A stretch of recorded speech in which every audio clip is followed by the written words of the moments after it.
और एक नई वीडियो में आप सभी का बहुत बहुत स्वागत है। और आप देख रहे हैं सलाम एजुकेशन चैनल।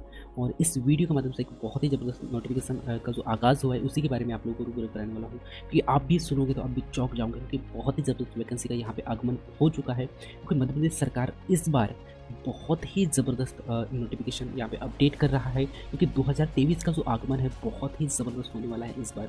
ऐसे जितने भी मेरे विद्यार्थी जो कॉम्पिटिटिव एग्जाम की तैयारी कर रहे हैं उनके लिए बहुत ही यहाँ पे ज़बरदस्त सुनहरा मौका मिल रहा है। और ऐसे ही वन आरक्षक का भी हमारे सामने एक बहुत ही ज़बरदस्त नोटिफिकेशन आ चुका है, उसी के बारे में आप लोगों को रूबरू कराने वाला हूँ। तो अगर आप चैनल में नए हैं तो चैनल को सब्सक्राइब करें और इस वीडियो को शुरू से लास्ट तक ज़रूर देखें, जिससे कि आपको इसका पूरा जानकारी मिल पाए। ठीक है, तो जैसे कि आप यहाँ पे देख पा रहे होंगे, वन विभाग के अंतर्गत यहाँ पे भर्ती निकाला गया। वन विभाग के अंतर्गत का क्षेत्र आरक्षक के लिए है। ठीक है, उसके बाद में एवं जेल विभाग के अंतर्गत जो जेल प्रहरी है उनके पदों की यहाँ पे सीधी भर्ती जो कि 2022-23 के अंतर्गत यहाँ पे भर्ती किया जा रहा है। ठीक है, और सबसे बड़ी बात यहाँ पे ये है साथियों कि इसका जो फाइनल जो नोटिफिकेशन अपडेट कर दिया गया है, साथ ही साथ यहाँ पे ऑनलाइन आवेदन करने का जो तिथि भी निर्धारित कर दिया गया है। जैसे कि आप यहाँ पे देख पा रहे होंगे, आवेदन करने की जो आवेदन प्रारंभ की जो यहाँ पे तिथि निर्धारित की गई है 20/1/2023, यानी कि ये मान लीजिए कि 2023 का जो आगमन है बहुत ही ज़बरदस्त है। ठीक है, और इसका जो लास्ट डेट आवेदन भरने का जो लास्ट डेट यहाँ पे डेट रखा गया साथियों 3/2/2023 है ना, 3/2/2023 तक आपको अप्लाई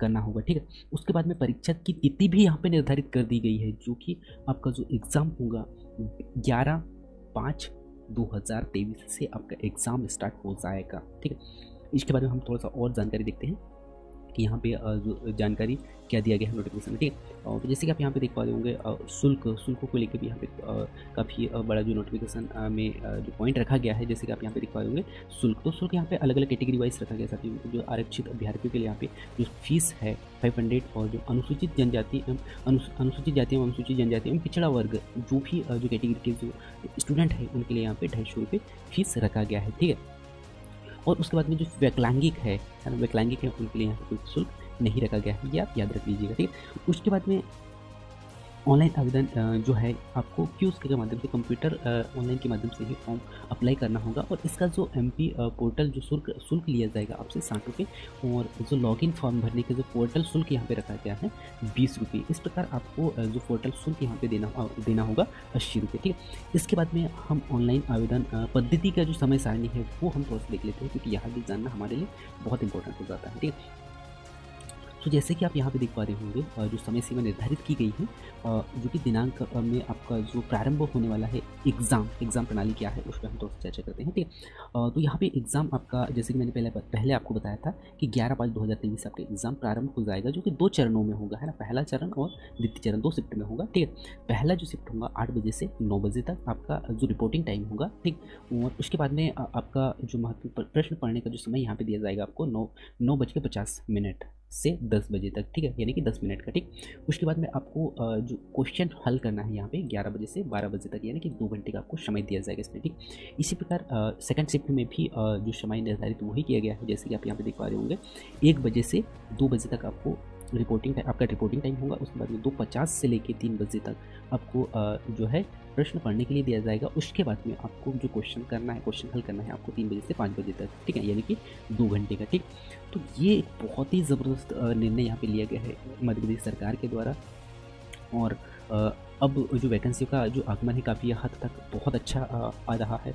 इसके बाद में यहाँ पे कुछ महत्वपूर्ण जो निर्देश दिए गए हैं, यह भी हमारे लिए बहुत ही महत्वपूर्ण होती है कि अभ्यर्थी का जो पंजीयन अनिवार्य होगा तो ही आप फॉर्म अप्लाई कर सकते हैं, ये आपको विशेष तौर पे ध्यान देना है। ठीक, इसके बाद में मंडल द्वारा आयोजित परीक्षा में मूल फोटोयुक्त पहचान पत्र लाना आपको यहाँ पे अनिवार्य होगा। मूल फोटोयुक्त पहचान पत्र के रूप में अभ्यर्थी के मतदाता पहचान पत्र होना चाहिए, या फिर पैन कार्ड, या फिर सबसे अच्छा आधार कार्ड। ठीक है, और उसके बाद में ड्राइविंग लाइसेंस अगर हो तो वो भी यहाँ पे मान्य होगा। ठीक है, तथा पासपोर्ट के साथ में पासपोर्ट में से कोई एक को चयनित कर सकते हैं आप। ठीक है, उसके बाद में जो IDAI के द्वारा यहाँ पे सत्यापित होने के पश्चात ही आपको आपका ई आधार मान्य होगा। ठीक है, और मूल फोटोयुक्त पहचान पत्र अभाव में जो अभ्यर्थी को परीक्षा में सम्मिलित होने से वंचित किया जाएगा। अगर आपके पास इनमें से कोई डॉक्यूमेंट्स भी नहीं है तो आपको यहाँ पे अलाउ नहीं किया जाएगा, ये आप खुद जिम्मेदार होंगे। ठीक है, इसके बाद में अभ्यर्थी को नियम पुस्तिका में विनिश्चित मूल परिचय पत्र के अतिरिक्त अपना आधार कार्ड, ई आधार कार्ड,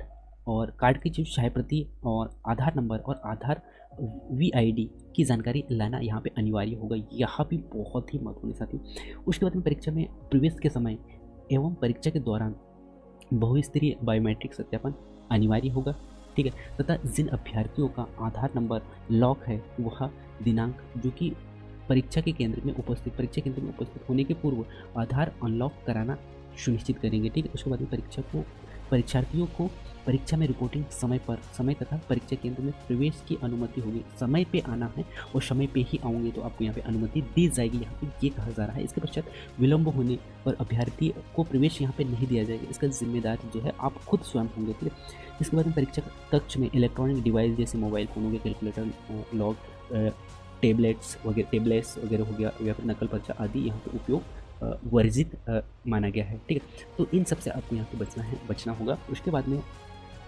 यहाँ पे जो नेक्स्ट जो निर्देश हमें दिया गया है, ऑनलाइन आवेदन पत्र के द्वारा ही ऑनलाइन परीक्षा हेतु अभ्यर्थी अपना प्रवेश पत्र प्राप्त कर सकते हैं। अतः आवेदन पत्र क्रमांक आवश्यक रूप में संभाल कर रखें और जिसकी समस्त जिम्मेदारी किसकी स्वयं आवेदक की ही होगी, ठीक है। तो ये आपको विशेष तौर पे ध्यान देना है, ठीक। उसके बाद में अगला जो निर्देश यहाँ पे दिया गया है, जैसे कि आप यहाँ पे देख पा रहे होंगे, परीक्षा केंद्र पर आवेदक को काला जो वॉल पॉइंट है पेन तथा परीक्षा हॉल में प्रवेश हेतु मंडल की वेबसाइट से डाउनलोड किए गए प्रश्न पत्र साथ लाना अनिवार्य है, ठीक है। किसी भी परीक्षार्थी को परीक्षा प्रारंभ होने के पश्चात परीक्षा समाप्ति तक परीक्षा कक्ष को छोड़ने की अनुमति यहाँ पे नहीं दी जाएगी, ठीक है। आवेदन पत्र भरते समय उम्मीदवार के किसी भी प्रमाण पत्र का परीक्षण मंडल द्वारा नहीं किया जाकर नियुक्ति प्रक्रिया के दौरान संबंधित विभाग द्वारा किया जाएगा, ठीक। उसके बाद में अथा कंप्यूटर आधारित परीक्षा में उम्मीदवारों की पात्रता पूर्णता होगी, ठीक। उसके बाद में यहाँ पे जो नेक्स्ट निर्देश दिए गए सभी उपरोक्त सभी पदों के लिए अभ्यर्थियों का मध्य प्रदेश राज्य के रोजगार कार्यालय में पंजीयन होना भी बहुत ज़रूरी है।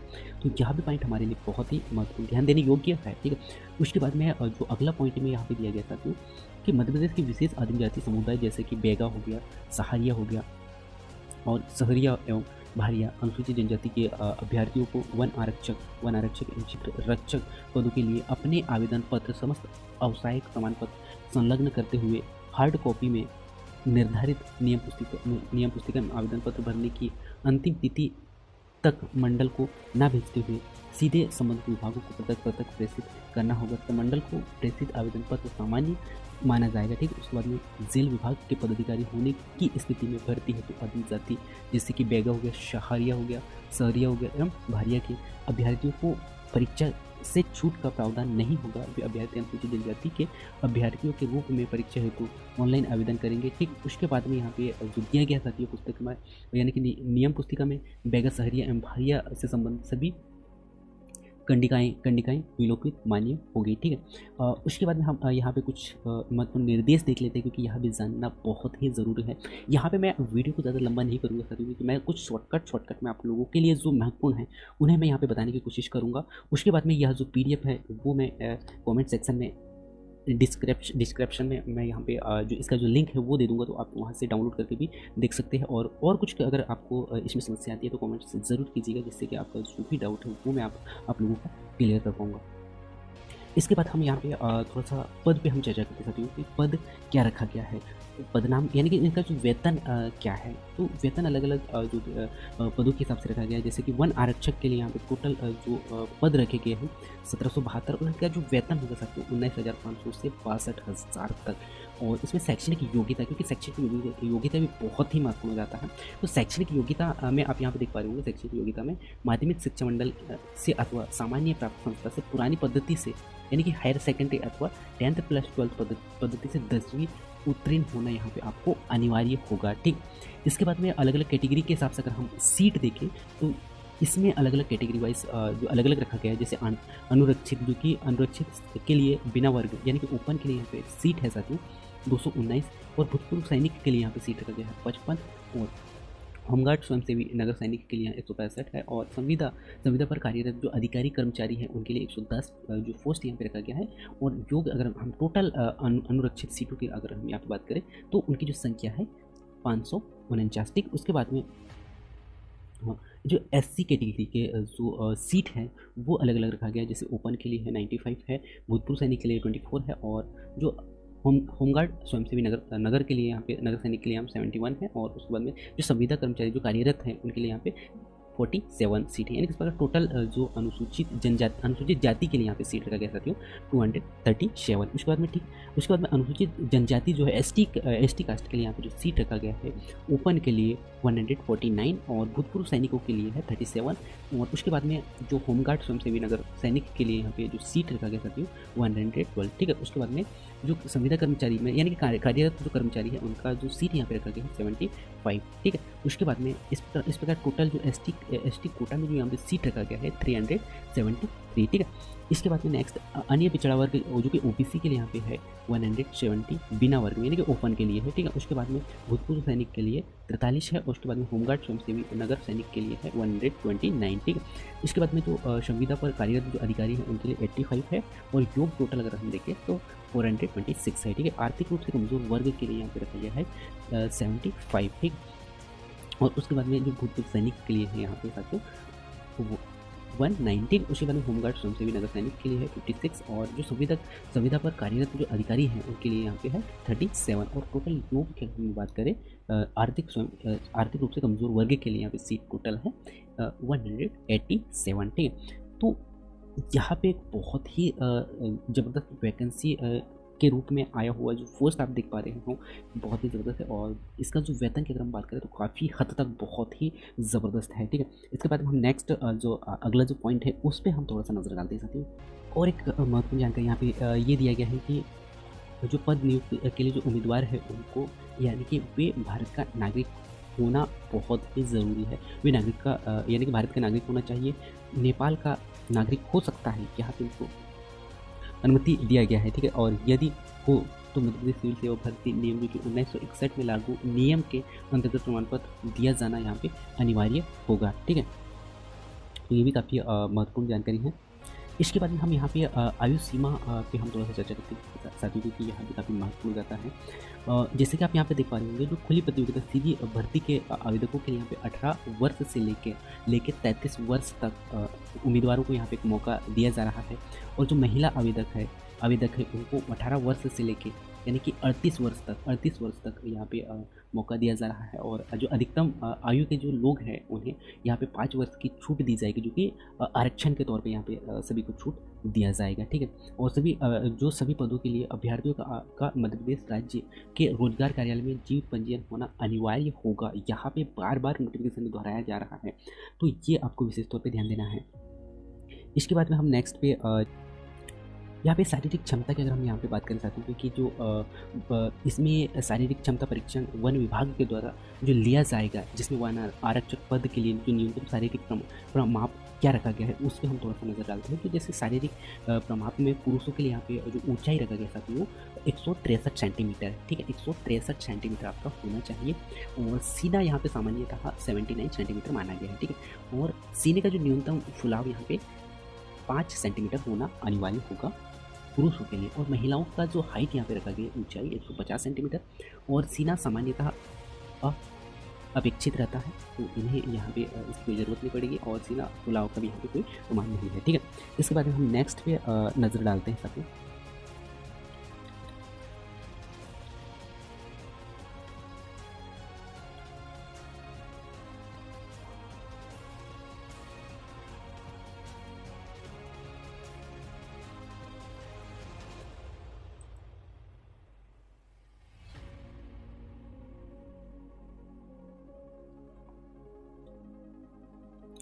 इसके बाद में यहाँ पे पूरा कैटेगरी वाइज यहाँ पे पूरा सीट दिया गया है, उस पर भी आप एक बार नज़र डालिएगा, क्योंकि हर एक डिस्ट्रिक्ट का यहाँ पे वन आरक्षण भारतीय रिक्त पदों का जो जिलेवार संवर्ग क्षैतिज आरक्षण तालिका में यहाँ पे दिया गया है उस पर हम थोड़ा सा नज़र डालते हैं शॉर्टकट में। जैसे बालाघाट में आप देख पा रहे होंगे अलग अलग इस पर दिया गया है, तो मैं यहाँ पे आपको शॉर्टकट जो सीट है वो बताऊँगा, क्योंकि यहाँ वीडियो काफ़ी लंबा हो जाएगा। और इसका अगर पूरा डिटेल देखना है तो मैं पुनः आप लोगों को फिर से बताता हूँ कि मैं इसका लिंक दूंगा, आप लिंक से डाउनलोड करके भी इसे आप पूरा पढ़ सकते हैं। पढ़ने के बाद में अगर आपको कुछ डाउट रहता है तो वो आप एक बार देख लीजिएगा। जैसे बालाघाट में यहाँ पे आप देख पा रहे होंगे वो 147 पोस्ट है, और बैतूल में 191 पोस्ट है, और भोपाल में आप देख पा रहे होंगे 44 पोस्ट है।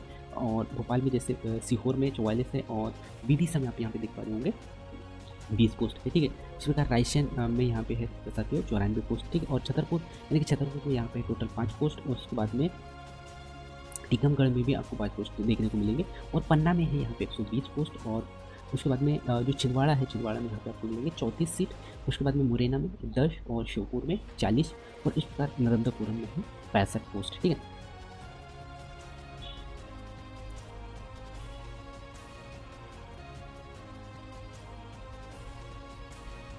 इस प्रकार आपको देखने को मिलेगा हरदा हो गया, इंदौर हो गया, जबलपुर, छिंदवाड़ा, मतलब जितने भी डिस्ट्रिक्ट है उनमें भी आप देख सकते हैं साथियों।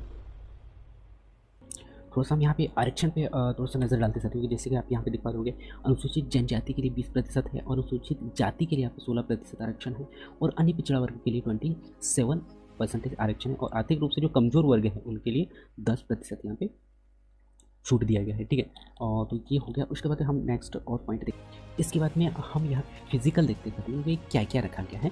तो फिजिकल यहाँ पे पुरुषों के लिए जैसे कि आप यहाँ पे देख पा रहे हैं 800 मीटर दौड़ होगा, जिसमें पुरुषों को यहाँ पे 2 मिनट 50 सेकंड में कंप्लीट करना अनिवार्य होगा। इसी प्रकार यहाँ पे महिलाओं को 4 मिनट 00 सेकंड में यहाँ पे इनको कंप्लीट करना होगा, ठीक है। और जैसे कि यहाँ पे भूतपूर्व सैनिक अगर है तो उन्हें 3 मिनट 15 सेकंड में कंप्लीट करना अनिवार्य होगा, ठीक है। इसके बाद में हम नेक्स्ट पे चर्चा करते हैं। इसके बाद हम यहाँ पे साथियों ऑनलाइन परीक्षा केंद्र पे नज़र डालते हैं। तो जैसे कि आप यहाँ पे देख पा रहे होंगे, पहला भोपाल आपका सेंटर रहेगा, इंदौर रहेगा, जबलपुर रहेगा, ग्वालियर, उज्जैन, रतलाम, सागर, सतना, खंडवा, सिंधी और रीवा, ये जो डिस्ट्रिक्ट है जो कि इन जगह पे आपको सेंटर देखने को।